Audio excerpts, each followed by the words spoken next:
Hello guys, my नाम is Yogesh Sharma और आप देख रहे हैं आपका अपना प्यारा यूट्यूब चैनल साइंस कैफे। हमने जो है पिछली क्लासेज में जो है ग्रंथियों के बारे में अध्ययन किया है, जिसमें हमने थायराइड ग्रंथि, पीयूष ग्रंथि, एड्रिनल ग्रंथि, जिसको अधिवक्र ग्रंथि भी कहते हैं, उन सभी के बारे में हमने यहाँ पर अध्ययन किया है। आज जिस ग्रंथि के बारे में हम यहाँ पर बात करने वाले हैं वो है वृषण या अंडाशय। वृषण और अंडाशय, या नहीं, वृषण और अंडाशय दो अलग अलग जो है, इनके द्वारा ये जो ग्रंथियां हैं ये एक प्रकार की अंतःस्रावी ग्रंथियां हैं और इन अंतःस्रावी ग्रंथियों के द्वारा भी कुछ हार्मोन क्या किए जाते हैं, रिलीज किए जाते हैं। समझ में आ रही है बात? वृषण और अंडाशय के द्वारा भी जो है, जिसको टेस्टिस एंड ओवरी बोलते हैं, इनके द्वारा भी कुछ हार्मोन का सिक्रेशन होता है और इन हार्मोन के सिक्रेशन के बारे में आज हम यहाँ पर चर्चा करने वाले हैं। तो चलिए आज स्टार्ट करते हैं आपका अपना YouTube चैनल पर जो है इस टॉपिक के साथ। चलिए स्टार्ट करते हैं। वृषण के बारे में हम यहाँ पर पहले चर्चा करेंगे कि वृषण क्या चीज है। ठीक है, वृषण के बारे में मैं यहाँ पर बात करूंगा अभी आपसे। वृषण, जिसको टेस्टिस भी बोलते हैं, क्या बोलते हैं? वृषण, जिसको टेस्टिस भी बोलते हैं। बात आ रही समझ में? वृषण जो है, सबसे पहले इन वृषण की मैं स्थिति की मैं बात करना चाहूंगा। ये इनकी लोकेशन क्या होती है, वृषण की स्थिति। तो वृषण जो है ये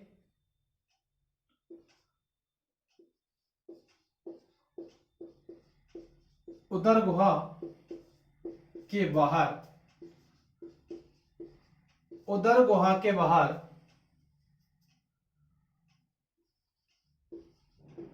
वृषण कोश में, क्या, उदर गुहा के बाहर वृषण कोश में एक जोड़ी, उदर गुहा के बाहर वृषण कोश में एक जोड़ी वृषण पाए जाते हैं। बता रही है, पाए जाते हैं। यही बात समझ में? उदर गुहा के बाहर वृषण कोश में एक जोड़ी जो वृषण है ये पाए जाते हैं। ठीक है, वृषण जो है, वृषण की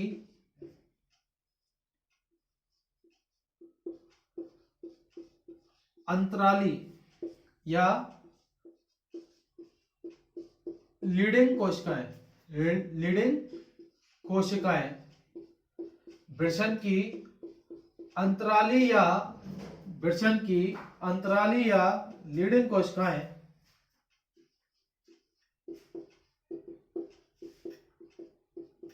अंतःस्रावी प्रकृति की होती है। कैसी होती है? अंतःस्रावी प्रकृति की होती है। बात आ रही समझ में? मैं क्या बोल रहा हूं? वृषण जो है, उदर गुहा के बाहर वृषण कोश में एक जोड़ी वृषण जो है पाए जाते हैं। वृषण की अंतराली या लीडिंग कोशिकाएं जो है वो अंतःस्रावी प्रकृति की होती हैं। इन्हीं वृषण में जो है, ये जो वृषण है, इन्हीं वृषण में किसका निर्माण होता है? इन्हीं वृषण में जो है शुक्राणु का निर्माण होता है। क्या? शुक्राणु का निर्माण। इन्हीं वृषण में किसका निर्माण होता है? शुक्राणु का निर्माण होता है, जिसको आप स्पर्म बोलते हो। क्या बोलते हो? स्पर्म जो है, उन स्पर्म का निर्माण किस में होता है? वृषण में होता है, टेस्टिज में होता है। किस में होता है? टेस्टिज में होता है। बात आ रही है समझ में? वृषण की लीडिंग या अंतराली कोशिकाएं जो है अंतःस्रावी प्रकृति की होती हैं और इन्हीं अंतराली या लीडिंग कोशिकाओं के द्वारा हार्मोन क्या किए जाते हैं? रिलीज किए जाते हैं। क्या किए जाते हैं? हार्मोन जो है वो रिलीज किए जाते हैं। किसके द्वारा? वृषण की लीडिंग या अंतराली कोशिकाओं के द्वारा जो है हार्मोन क्या होते हैं? रिलीज होते हैं। और वृषण के द्वारा जो है दो प्रकार के हार्मोन रिलीज होते हैं। वृषण जो है के द्वारा या वृषण की लीडिंग या अंतराली कोशिकाओं के द्वारा दो प्रकार के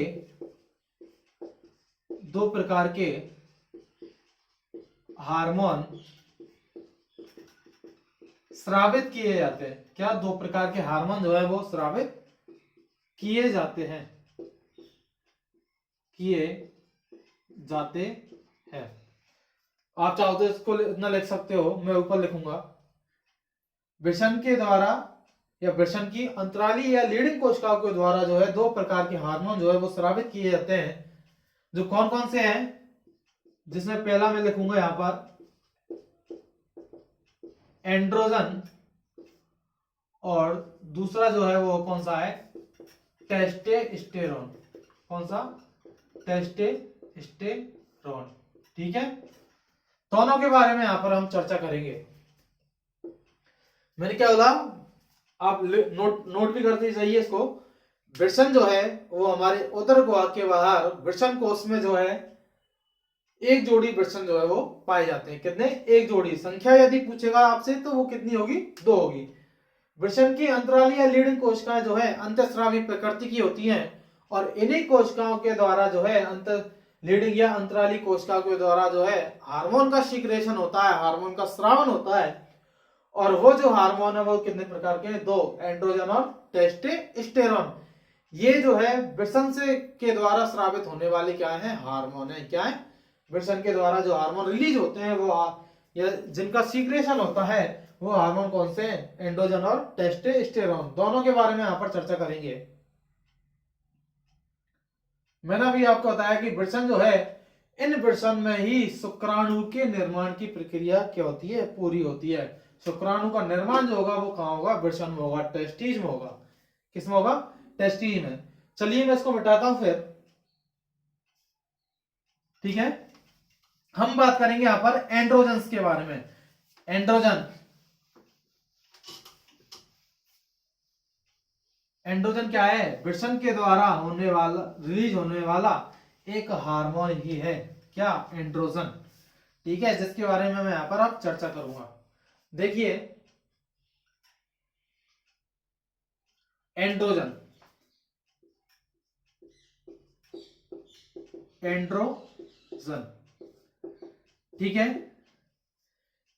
ये क्या है, वृषण के द्वारा रिलीज होने वाला एक हार्मोन। ठीक है, एंड्रोजन जो है ये नर में प्राथमिक लैंगिक लक्षणों के लिए क्या होता है, उत्तरदायी होता है। क्या, नर में प्राथमिक लैंगिक लक्षणों के लिए उत्तरदायी जो हार्मोन होगा वो कौन सा होगा, एंड्रोजन हार्मोन। कौन सा, एंड्रोजन हार्मोन। लिख देता हूं मैं यहां पर,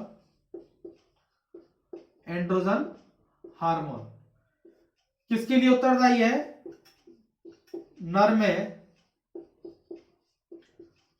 प्राथमिक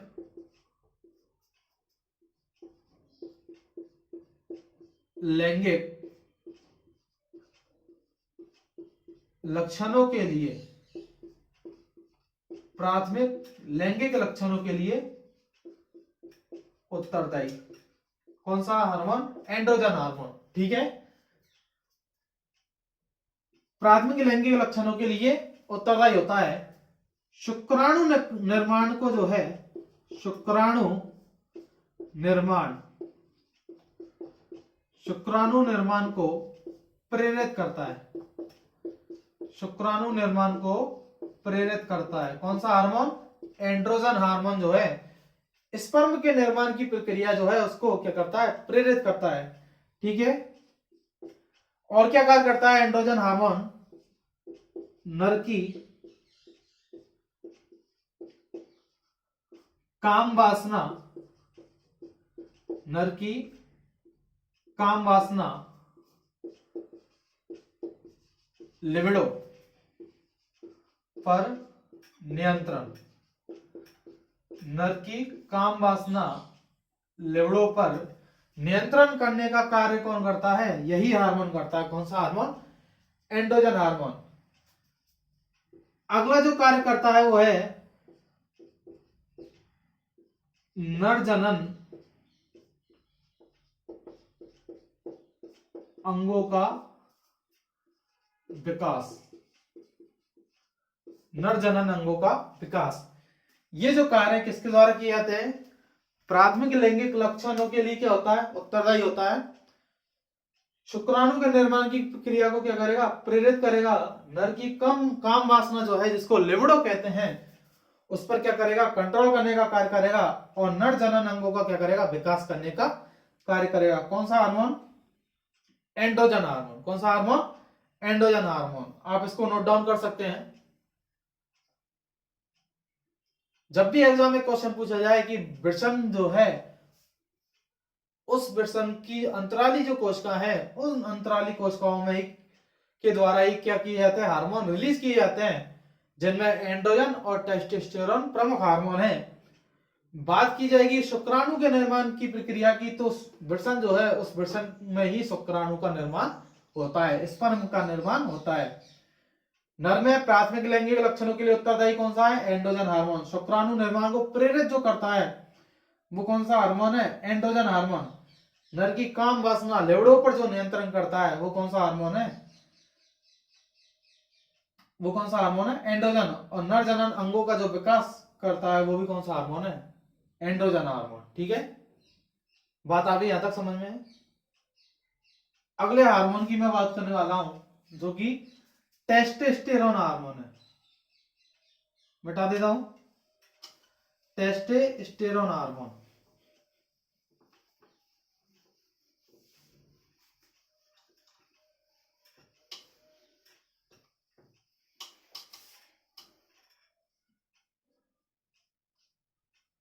टेस्टोस्टेरोन हार्मोन, टेस्टोस्टेरोन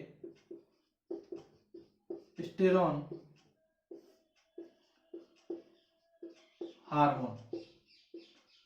ठीक है, टेस्टोस्टेरोन जो हार्मोन है, ये नर में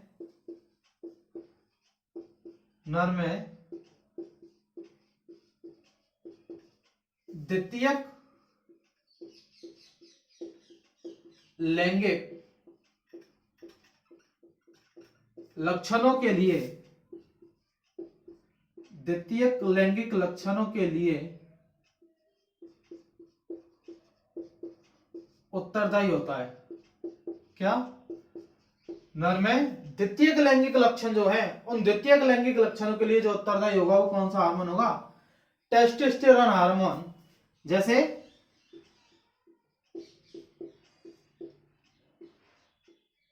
आवाज का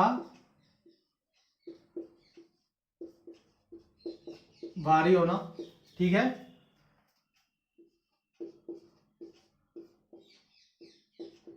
दाढ़ी मूंछ आना, ठीक है, स्किन का हार्ड होना, त्वचा का कठोर होना, ये जो लक्षण है वो लक्षण कौन से हार्मोन के द्वारा प्रदर्शित किए जाते हैं? टेस्टोस्टेरोन हार्मोन के द्वारा प्रदर्शित किए जाते हैं। अर्थात नर में द्वितीयक लैंगिक लक्षणों के लिए जो उत्तरदायी होगा वो कौन सा हार्मोन होगा? टेस्टोस्टेरोन हार्मोन होगा। ठीक है, आप इसको भी नोट कर सकते हैं।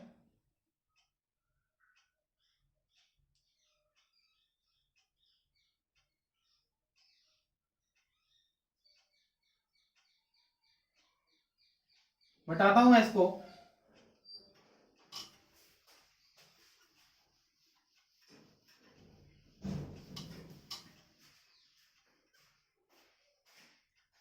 अब बात करते हैं, इसी में एक क्वेश्चन कई बार पूछा जाता है जिसको हम कहते हैं बधियाकरण। क्या कहते हैं?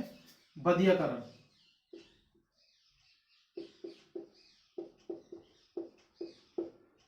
बधियाकरण। कई बार क्या होता है, टेस्टिस जो है, वृषण जो है, इन वृषणों को जो है शल्य क्रिया के द्वारा क्या किया जाता है? हटा दिया जाता है।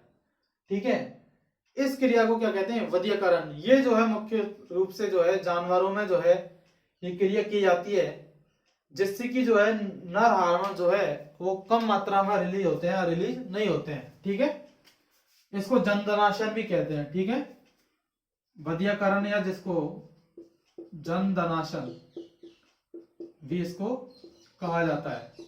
ठीक है, मैं लिख देता हूं यहां पर, नर के वृषणों को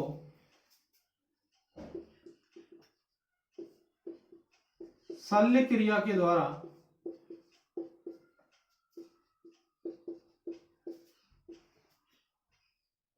हटा देना या अलग कर देना, अलग कर देना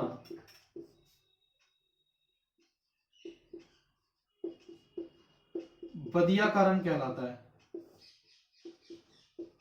बदियाकरण कहलाता है। ठीक है, क्या नर के वृषणों को शल्य क्रिया के द्वारा हटा देना या अलग कर देना क्या कहलाता है? बदियाकरण कहलाता है। मुख्य रूप से जो है यह जंतुओं में किया जाता है। किसमें? जंतुओं में, जिसमें जो है बदिया मुर्गे, बदिया साढ़ जो है जंतुओं में ये मुख्य रूप से किया जाती है। ये क्रिया जो है बदियाकरण की क्रिया मुख्य रूप से जंतुओं में की जाती है। ठीक है, नर के वृषणों को शल्य क्रिया के द्वारा जो है अलग कर देना या हटा देना क्या कहलाता है? बदियाकरण कहलाता है। बात आ गई समझ में? कई बार जो है क्वेश्चन पूछ लिया जाता है, इसको जंदनाशन भी कहते हैं। ठीक है,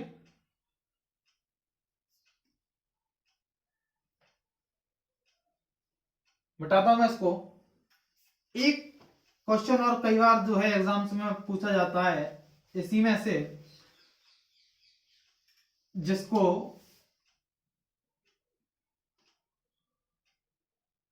वृषण गोपेक्षता कहते हैं। क्या? वृषण गोपेक्षता।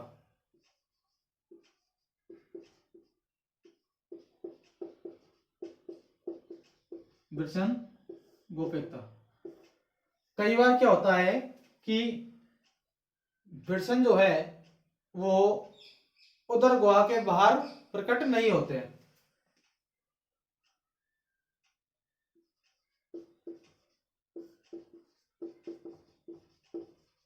जन्म के समय कई बार वृषण उदर गुहा के बाहर प्रकट नहीं होते हैं।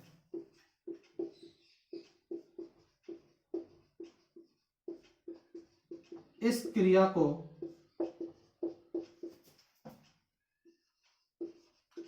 वृषण गोपेक्षता कहते हैं। क्या? इस क्रिया को वृषण गोपेक्षता कहते हैं। ठीक है, बात आ रही समझ में? जन्म के समय कई बार जो है वृषण उदर गुहा के जो बाहर है वो प्रकट नहीं होते हैं। इस क्रिया को क्या कहते हैं? वृषण गोपेक्षता कहते हैं। तो कई बार जो है एग्जाम में क्वेश्चन यहां से पूछ लिया जाता है, तो आपको याद रखना है।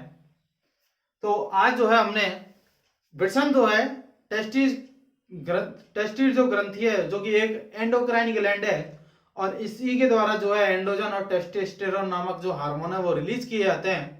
इनके बारे में हमने यहाँ पर आज अध्ययन किया है। यदि ये वीडियो आपको पसंद आया हो तो इस वीडियो को ज्यादा से ज्यादा शेयर कीजिए अपने दोस्तों को, और चैनल को जो है सब्सक्राइब करना ना भूलें। मिलते हैं नेक्स्ट वीडियो में एक नई ग्लैंड के साथ। ठीक है, थैंक यू, बाय बाय।